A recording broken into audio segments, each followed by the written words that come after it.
Ribuan pedagang pasar Wadai Ramadan merasa hibung lantaran tahun ini lapak pasar Wadai digratiskan oleh pemerintah Kota Banjarmasin.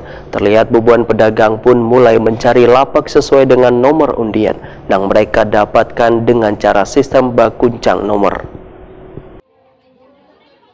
Ribuan pedagang pasar Wadai Ramadan merasa hibung lantaran tahun ini lapak pasar Wadai digratiskan oleh pemerintah Kota Banjarmasin. Terlihat ribuan pedagang mulai mencari lapak sesuai dengan nomor undian yang mereka dapatkan dengan cara sistem bakuncang nomor. Lapak pasar Wadai ini luasannya sekitar 2 meter.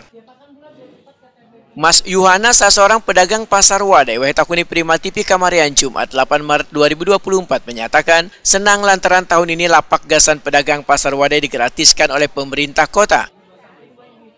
Pedagang yang sudah puluhan tahun secara turun-temurun berjualan di pasar Wadai Ramadan ini memadakan pasar Wadai Ramadan yang berada di depan Balai Kota Banjarmasin letaknya sangat strategis dan nyaman. Selain memudahkan warga menuju kawasan pasar Wadai, baik melalui jalur darat dan sungai, pengunjung pun bisa bersantai sambil berbuka puasa diiring dengan pemandangan Sungai Martapura.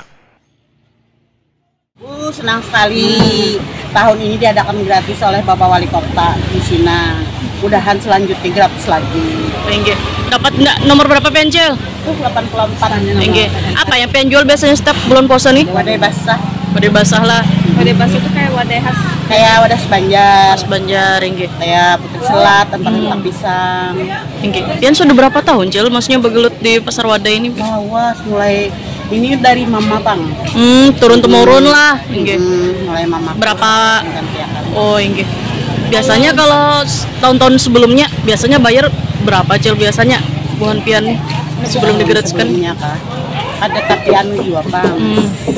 Sedang aja tuh. Sedang aja lah. Oh, enggak. Berarti tahun ini senang nih bulan pian lah, gratis lah. Senang banget. Terima kasih lawan Bapak Ibu Sinana sudah menggratiskan pasar Wadai. Mas Yuhana, nang berjualan berbagai wadai basah khas Banjar ini berharap seberatan pedagang bisa menjaga kebersihan wan kada menggunakan bahan yang membahayakan kesehatan.